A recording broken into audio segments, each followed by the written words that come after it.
Mheshimiwa Mwenyekiti wa Chama Taifa, Mheshimiwa Tundu Antipas Lissu, kwa kuwa leo ni siku ya wanawake,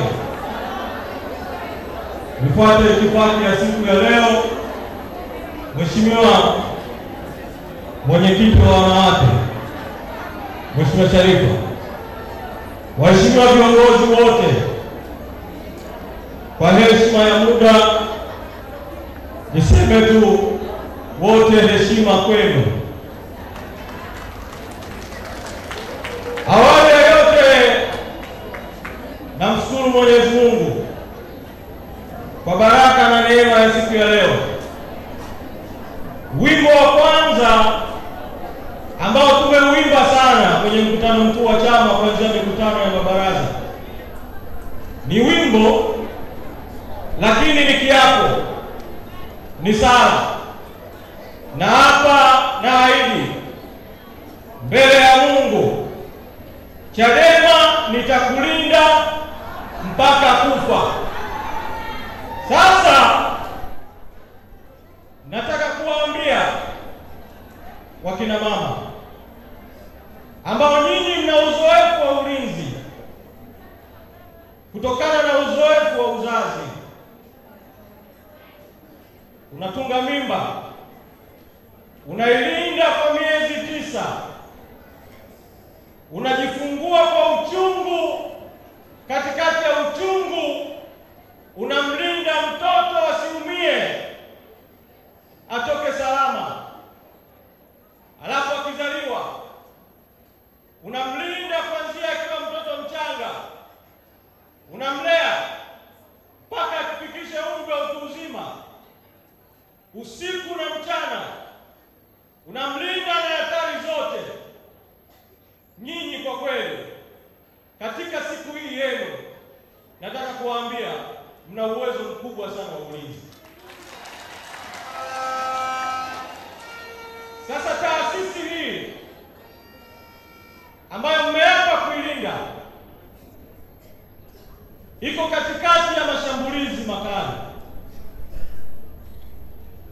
Taasisi hii kwa mujibu wa katiba yake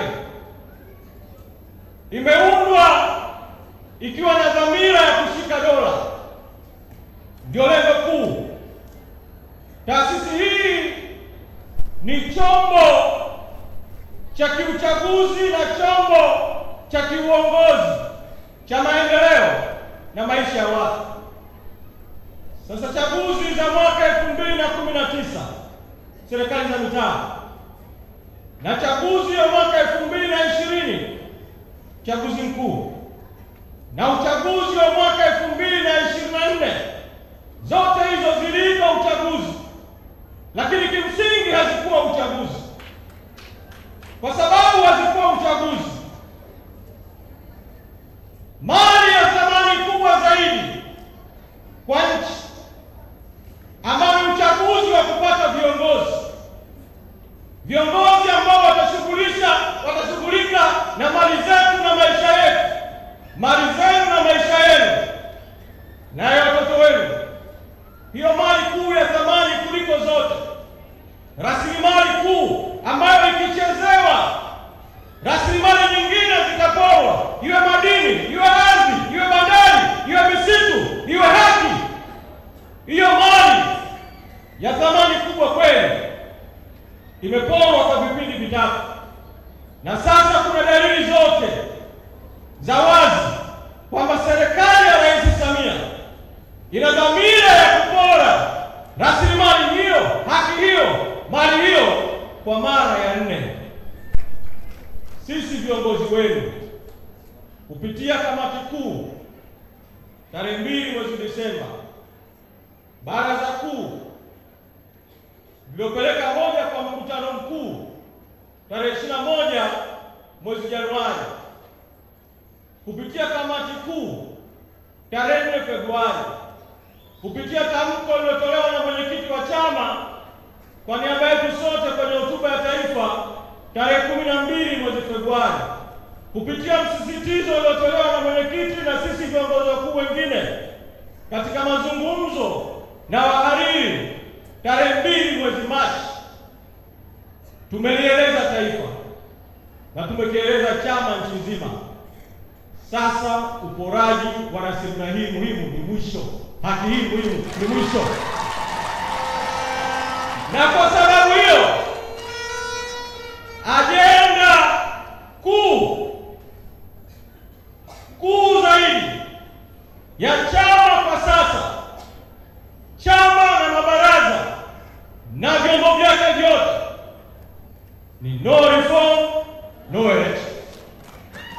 Sasa kwa sababu uamuzi umekwisha fanyika, mimi nimepewa jukumu la kuzungumza kwa ufupi. Nilipotumiwa ujumbe niliambiwa nizungumze kidogo kuhusu no reforms, no election, sauti ya mwanamke inavyoweza kusababisha mabadiliko. No reform, no elections, sauti ya mwanamke inavyoweza kusababisha mabadiliko. Nitaibadili kidogo hii mada kwa hotuba hii fupi tu kwa kusema no reform, no election, nguvu ya wanawake kuleta reform. Kwa hiyo tunazungumzia no reform, no election, nguvu ya wanawake kuleta reform. Kwa kama sijazungumza kuhusu nguvu yenu na nini mnataka kufanye, kwa nafasi ya mtendaji, mwenyekiti atazungumza zaidi. Nataka niwapongeze kwa kazi kubwa ambayo mmefanya ya kuandaa maadhimisho ya leo. Hongereni sana. Maadhimisho ya leo kwa sehemu kubwa kwa kweli yameandaliwa kwa nguvu yenu wenyewe wakina mama. Hongereni sana. Na mheshimiwa mwenyekiti na waheshimiwa wajumbe wa kamati kuu mlioko hapa na viongozi wote wakuu wa kitaifa, tukio hili na namna lilivyoandaliwa litupe sisi wote ushuhuda na ushahidi kwamba wanawake wa Chadema wanaweza.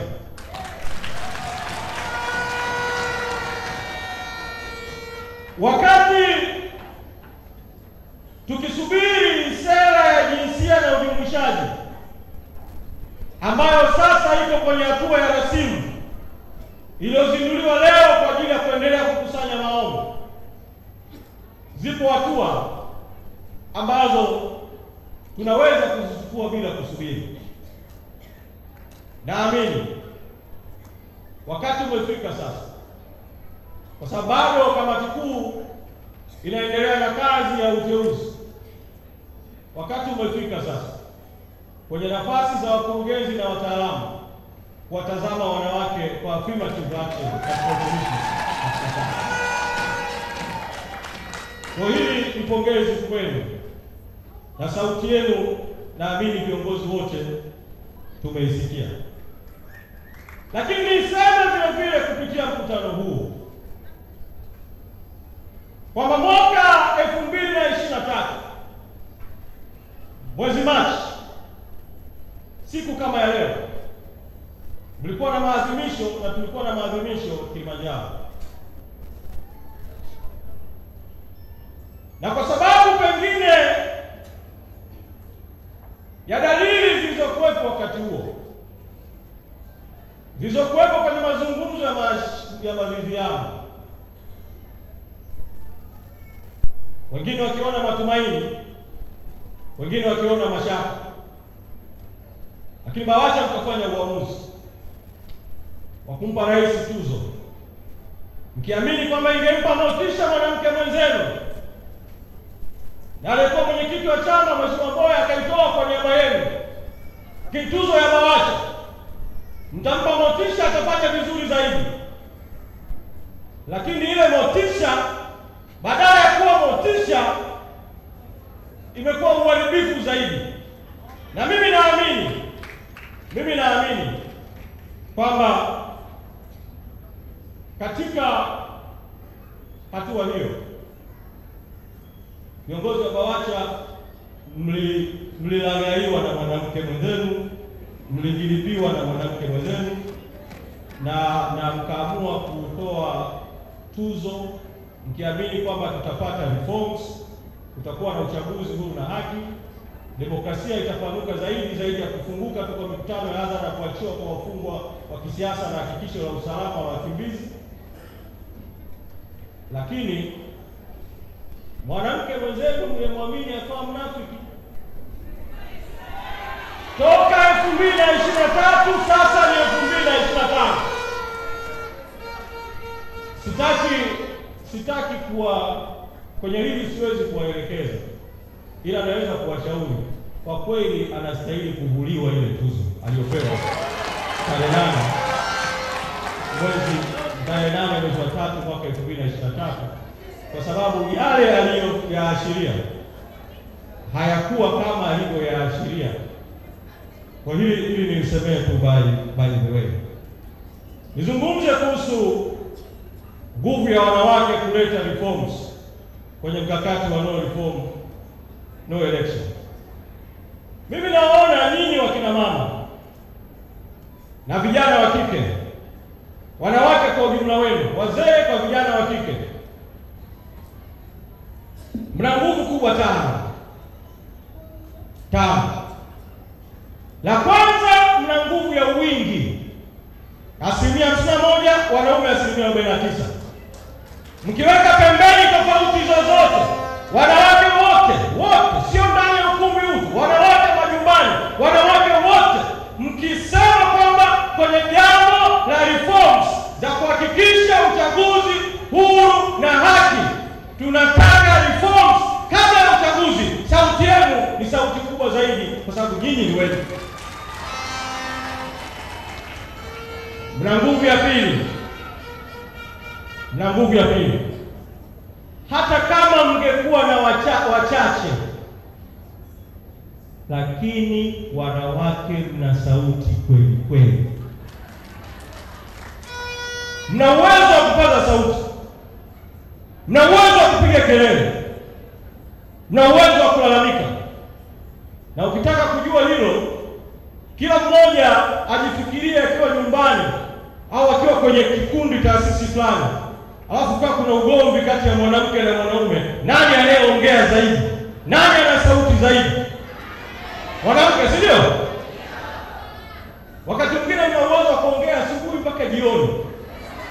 Sasa tunaomba huo uwezo wa kuongea asubuhi mpaka jioni, kama ulikuwa unatumia 70% kuongea umbea, ubuyu, basi punguza umbea, ubuyu 10%, 50%, 70%. Zungumza kuhusu no reform, no election, no reform, no election, no reform, no election, no reform, no election. Sauti yenu hiyo itapasua masikio ya watawala. Nguvu ya pili. Nguvu ya tatu, mna mvuto na ushawishi, uwezo mkubwa sana wa ushawishi wa hali ya juu. Kokote pale mnapokwenda kuzungumza, itumieni hiyo nguvu ya ushawishi. Nguvu ya 4, na hii ni ya kifiziolojia na kisaikolojia, mna uwezo wa kufikiri na kufanya vitu viwili kwa wakati mmoja. Kwa mna uwezo mkubwa sana, itumieni hiyo nguvu. Sasa nitasema uitumie namna gani. 5, mna uwezo mkubwa sana wa uvumilivu. Yaani ukitaka kupima kiwango chenu cha uvumilivu, nimwambie rafiki yangu Boniface pale abebe mimba miezi 9. Au nimwambie naibu katibu mkuu wetu, naibu katibu mkuu wangu Amani ajifungue kwa uchungu. Au kaka yangu Mheshimiwa Lissu apewe kazi ya kulea mtoto usiku na mchana kwa miaka 18. Ndio utajua jinsi gani uvumilivu wenu ni wa pekee. Sasa mapambano tunayoendea ni magumu sana, yanahitaji uvumilivu wa hali ya juu. tunaomba kwa manufaa ya chama, umesema Chadema utailinda. Chadema hii 2015 ilikuwa na wabunge 71. Baadhi yenu mlikuwa wabunge. Kwa wabunge wengi 71. Tashuka kidogo kwa 70 baada ya kushuka. Tulikuwa tunapanda. Ghafla 2020 tukaambiwa kwa tangazo yao, tuna mbunge mmoja wa jimbo, tuna wabunge 19 wa viti maalum kutokana na kura. Nataka kuwaambia nini? Kama walipiga hatua waliotupeleka 2020, alafu wengine wakawa na mtazamo yale yalikuwa ni ya Magufuli, Samia akapiga hatua aliyotupeleka 2024. Nataka kuwaambia wakina mama, ndoto zenu za kuwa wabunge, tunazungumza usawa wa kijinsia.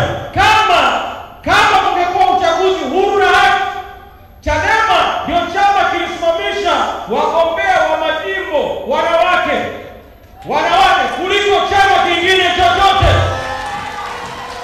Manake usawa ungeongezeka bungeni kupitia Chadema, lakini sio usawa tu wa kuchaguliwa. Sisi ndio tumekuja na mapendekezo kwamba bunge ya majimbo ya wilaya, alafu ili kuwezesha kuwa na wagombea wawili baada ya kurekebisha katiba au kubadili katiba, mwanamke na wanaume. Sisi ndio tunazungumza kuhusu usawa wa kijinsia, na kwenye kuteua wagombea wanawake tumeonyesha kwa vitendo. Kama ungekuwa na uchaguzi huru na haki, Chadema ingechangia kwenye usawa kwa fadhila na kwa maslahi ya nyinyi wanawake wenye ndoto kwa wenye viti au wajumbe wa serikali za mitaa. Wanawake mnataka kuwa madiwani wa kata na viti maalum. Wanawake mnataka kuwa wabunge wa majimbo na viti maalum. Chama kiko hatarini, na hatari hiyo nyinyi ndio mnahitaji kukilinda chama kuliko mtu mwingine yoyote katika taasisi yetu ya Chadema. Sasa mkilindeje?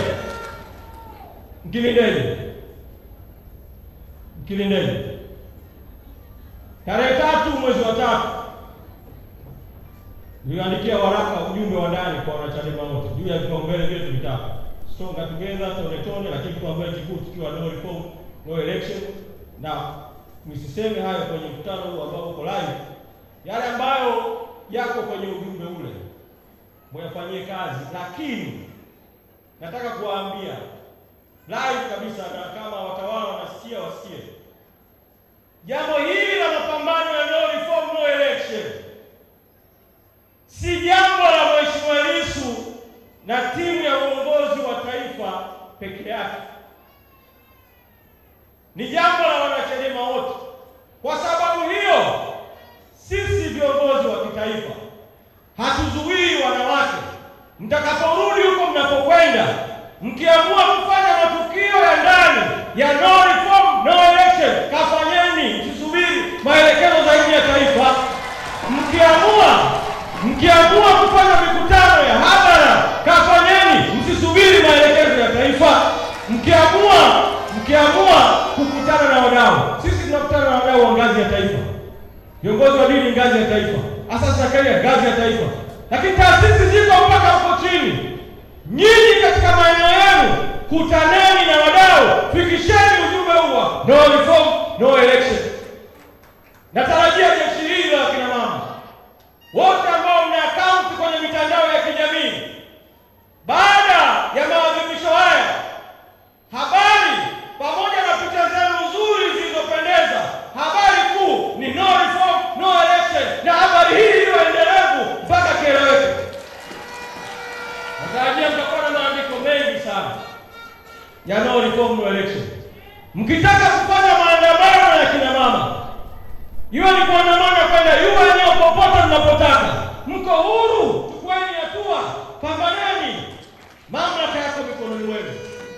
Mnayo safu nzito ya wasanii, ngoma, maigizo, muziki, uchoraji.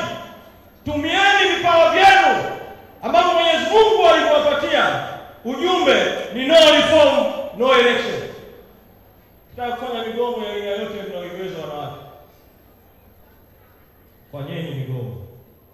Kuna nchi moja vita iliisha kwa sababu tu wanawake waliwaambia wanaume walikuwa mstari wa mbele na waliobaki wakiendesha utawala kwamba mkiendelea na vita hatuachi nyumba. Watu wakanyimwa nyumba, wakaweka silaha chini, vita ikaisha.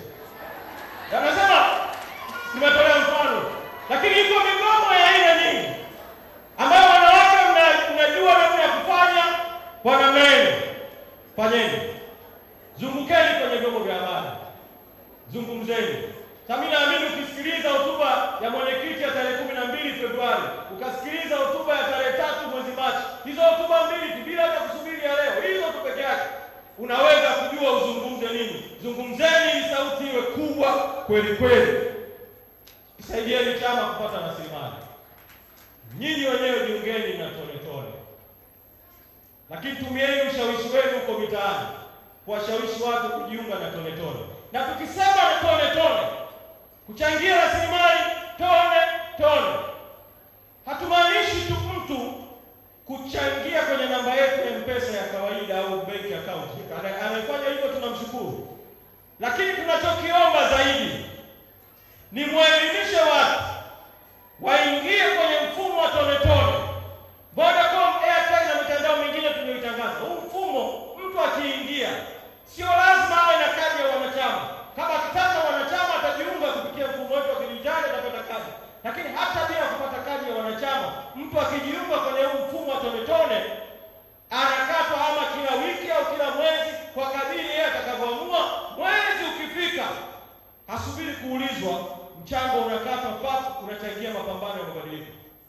Kwa rai yangu kwenu zaidi ni kufanya wadau wote wajiunge kuchangia chama mara kwa mara badala ya kuchangia mara moja peke yake. Na waomba vile vile mtumie njia zenu, kwa sababu tuko kwenye mapambano, kuhakikisha kwamba taarifa za upande wa pili, mambo wanayoyapanga yanakuja haraka sana kwa mamlaka za chama, ili chama tuweze kushauriana vizuri hatua za kuchukua. Kama mtandao wangu wote tukusanya taarifa kila mahali na mitandao mingine, hakuna wanachokipanga dhidi yetu hatutakifahamu kabla hawajakitekeleza. Niwape mfano mdogo sana wa faida ya taarifa kwenye mapambano. Wakati wa sakata la mkataba wa bandari, mkataba ule usainiwa kimya kimya. Mkataba ule ukakaa muda mrefu kwa kificho. Mkataba ule ukapelekwa kwenye kamati ya bunge. Bahati nzuri kwenye kamati ile ya bunge tulikuwa na mbunge wetu Aida Kenan. Aida ndio msimamo. Kwa hiyo Aida, mbunge mmoja katika uchaguzi ambao sisi hatutambua kama ni uchaguzi wa mwaka 2020. Lakini mbunge mmoja, tone moja, tuna mbunge mmoja. Alichokifanya ilikuwa ni kuitoa kule nyaraka hadharani. Ndio hiyo wimbi la bandari likaanza, kila mtu bandari. Lakini kama ule usingetoka, tulikuja kusikia bungeni wakati unapitishwa, yaani wakati unaidhinishwa. Nataka kuambia nini? Rose alitolea mfano wa Rosa Parks. Mwanamama mmoja aliambiwa nyanyuka kwenye kiti mpishe mtu, akakataa. Matokeo yake akasababisha mabadiliko kule Sudan. Karibuni kabisa 2019 kuna mfano mwanamama anaitwa Ala Salah na mapambano ya mwaka 2019 Sudan yalisababisha mapinduzi Sudan. Inawezekana huko tunao wakina Ala Salah hawajaamua kufanya, na kuomba leo waamue kufanya kwa namna yako. Inawezekana kama mwanadada mwanamke mwenzenu Mama Kimani yuko nje kwa akaunti tu ya Instagram alisababisha polisi wajipange kwa maandamano nchi nzima, maandamano ya Mange Kimambe, maandamano ya Kimambe. Huwa kuna wengi ambao wanaweza. Kama mwanamama mmoja, na nampa pole sana kwa kufiwa na baba mzazi Maria Salome. Kama mwanamama mmoja, day in day out, Twitter na mitandao naamini humo kuna wapambanaji wengi sana. Tunajua kwamba katika mapambano haya yatakuwepo maumivu kwa wachache. Lazima tuwashike mkono hao wachache. Na naomba katika hatua hii ni kuinue Mama Neema Lameck. Usimame watu wakuone. Neema Lameck kama bado yuko ukumbini. Huyu ni mke wa kiongozi wetu aliyepigwa risasi. Naomba uje mbele hapa Mama Neema. Kiongozi wetu aliyepigwa risasi Manyoni nyumbani kwake na askari wa jeshi la Magereza kwa sababu ya uchaguzi wa mwenyekiti wa kitongoji. Huyu ndio mjane aliyeshuhudia mumewe akipigwa risasi, akiuawa.